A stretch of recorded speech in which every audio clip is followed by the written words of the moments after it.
All right, so we're going to show you in this one, we're going to show you how to throw a closed form. So what is a closed form? A closed form is just when you take a piece of clay and you just close it off. So there's you throw it so it's closed, so it's hollow on the inside. So these are examples of things that I threw that are closed forms, right? So this, I know this one, the bottom was here, and I just threw this as a rounded bottom. I threw it up, and then I just brought the clay closed.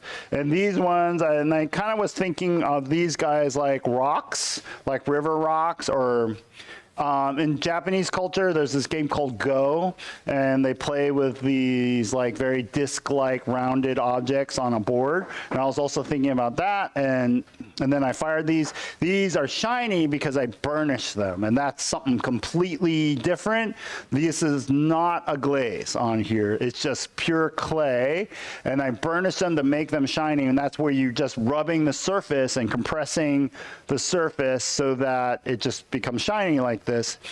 This is probably, for this one piece, there's probably like 4 hours of burnishing on this, maybe more, of me just taking a stone and rubbing the clay. For the burnishing part, it took a long time to figure out. I had to find the right clay body and everything. So just to get to this point took me probably half a turn before I even found the right clay body. This is also a closed form. It has some little rocks in it. Has I made it into a rattle, but it's non-symmetrical. So I took the form, I threw it, and then I paddled it, right? So these all have air on the inside. They're pretty cool. If you want to come up here and look at them, you can.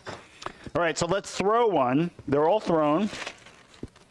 This is too much clay. Now that I'm feeling those guys, we're gonna make a hollow form out of this, right?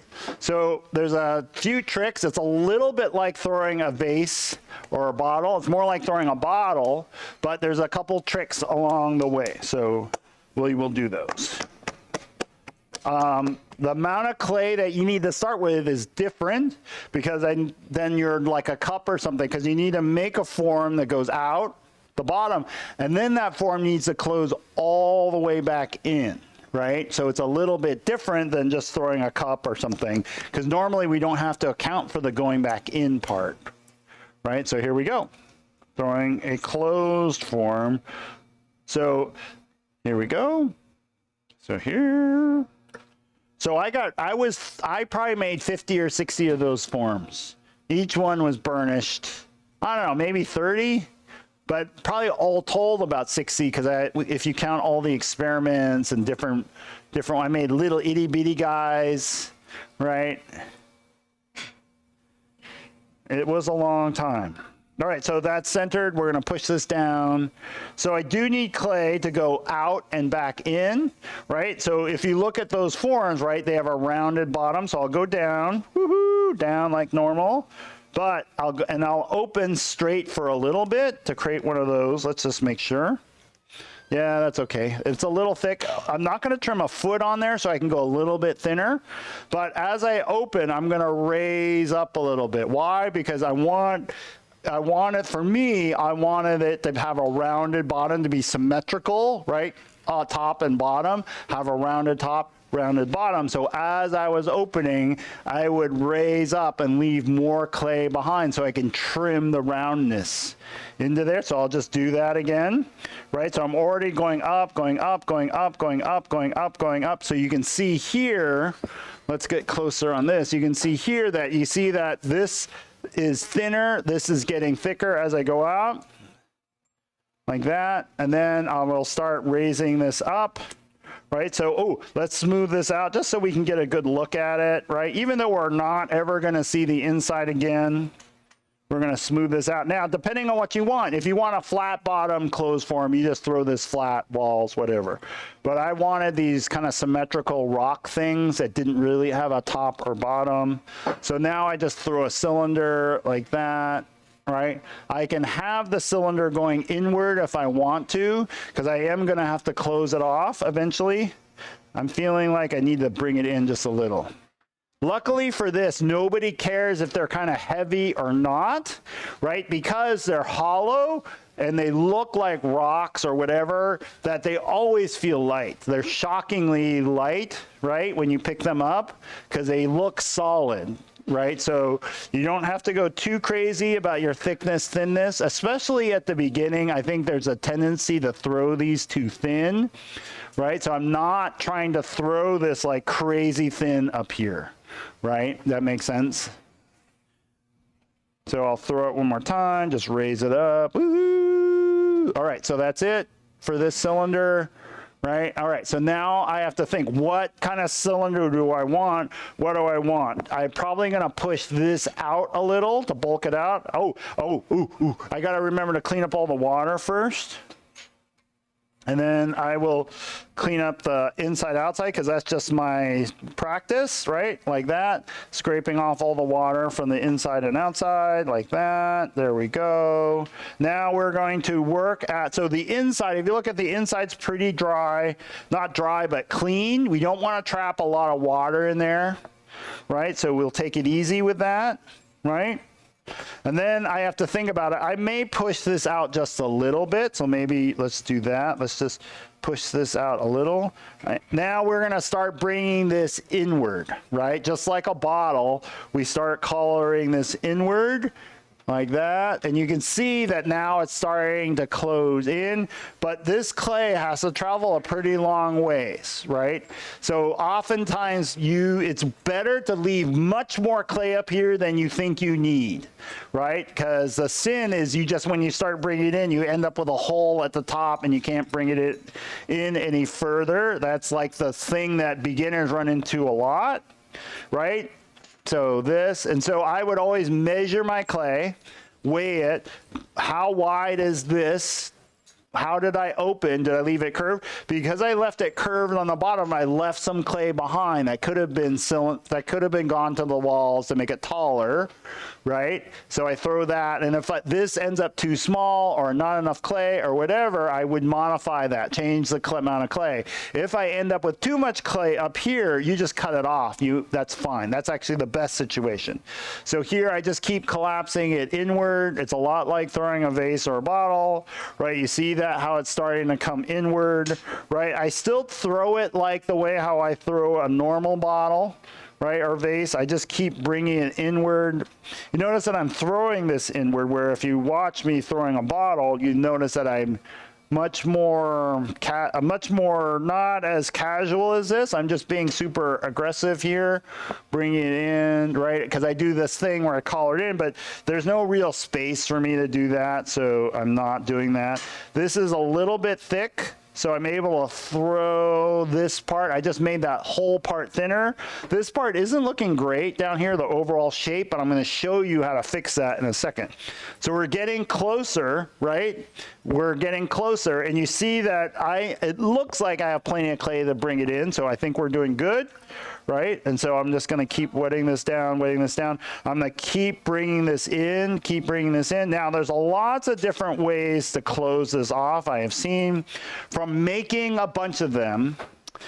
I'll demonstrate the way that a lot of people do is they just kind of close this in, right? Like this, right? They just kind of keep bringing that in till this rim touches itself.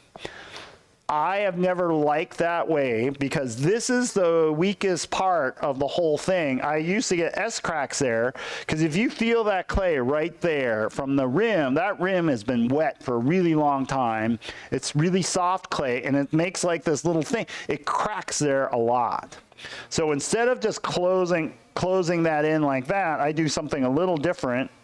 Right, so we'll open it back up. What I do is I close it in down here. So I first make sure there's not really any wet clay there. I try to remove it if I can, right? It comes off. And then what I do is I just close it in.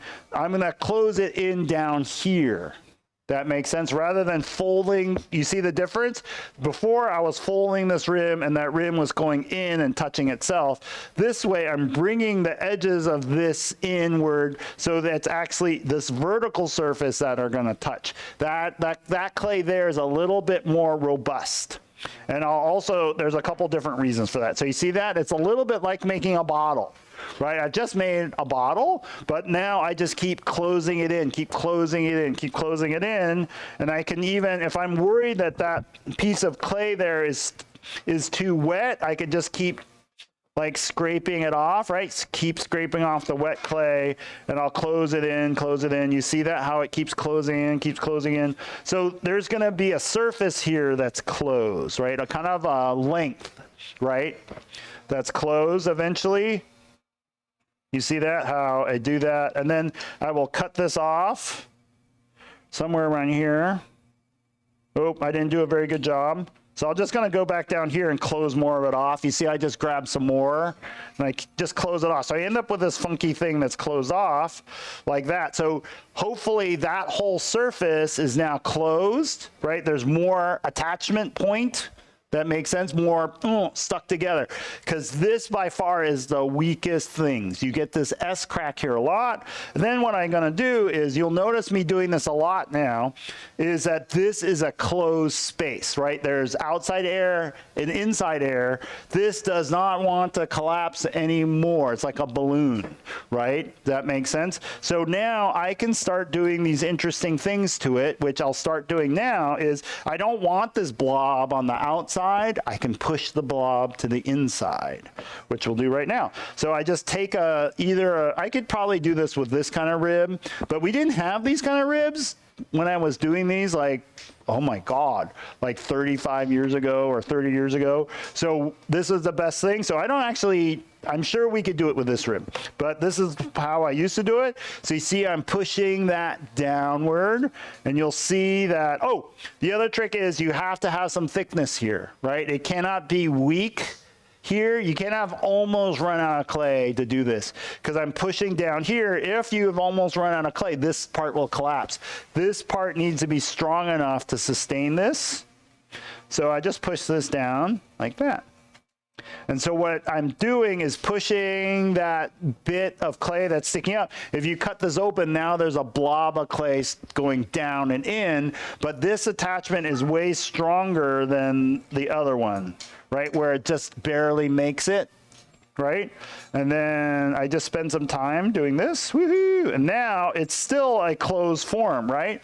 This doesn't look great, right? It looks kind of like too much up in the air, right? So let's switch over to this guy. Now that I push that down, I can spend some time shaping this, right? Where a bottle, if I push down, it just will collapse on the outside. I can push pretty hard on this relatively, right? And start doing this and start waiting till I get something that I think looks good, right? Because if I push down here, it will bulk up in another space. There's no need for me to worry about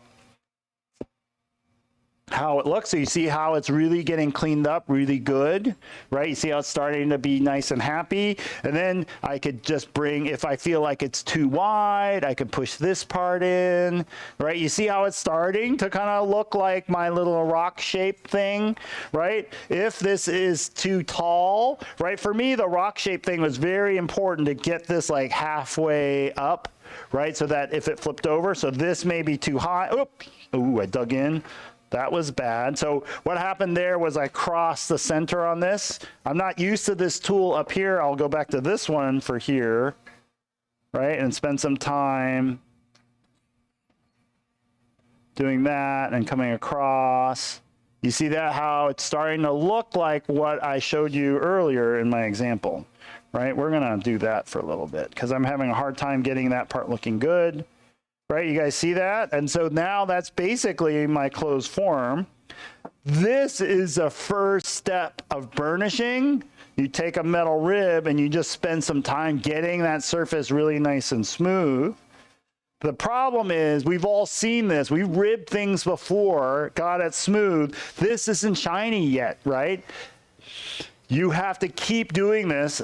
Leather hard, even that leather hard, you have to capture it at all these different places in order to get it smooth and tight. And then even after it's bone dry, you have to sit there with a rock or something hard like a river, something super smooth, and sit there and polish it, right? It's that part is a whole nother story. And then what I'm gonna do is I'm gonna so you guys kind of see it now. I undercut this,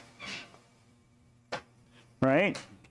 And then you can kind of see that it could possibly end up being that other thing. Closed forms can be any shape. This is the shape that I was really into. I was kind of obsessed, right? I had so many of these around my house, and I made this display where I poured sand on the floor and I put these things out on the ground. So I created a little landscape. So you can see what it's going to be, right? So the closed form could be anything. It could be a tall, skinny thing. It could be a flat, wide thing. It could be lots of different things. But for me, the key is the way I closed it, right? I have a vertical surface that I close, and then I push back down. The other thing you always got to remember is, oh, I'm going to wire it, right? The last thing, always got to wire it, right? Because that can lead to cracking later, is that this form, right? Clay is porous, but when it's wet, it is not really that porous, right? You cannot blow through wet clay. So this, as it's drying, always wants to shrink, and that water and that air is trapped inside will do battle with the clay. So I just need to poke a hole somewhere in it to vent it out, just a little itty bitty hole, so that it can be equalized. I will cover up that hole later, right?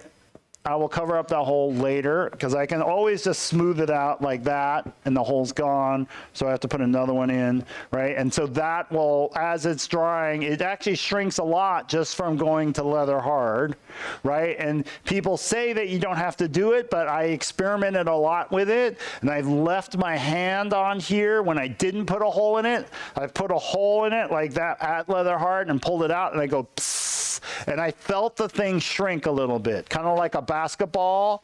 When you let air out, it relaxes. I had my hand on, I poked it, and it went psst out. So it does hold air, and that air will fight back and promote cracking of your pieces. That makes sense, everybody? So then next time we'll trim this by flipping it over. How do you trim this? There's not even, so at least the bottle has a rim on it, even a little one. This has nothing, right, for me to flip it onto. So we'll talk about how to trim it next time. Any questions? All right.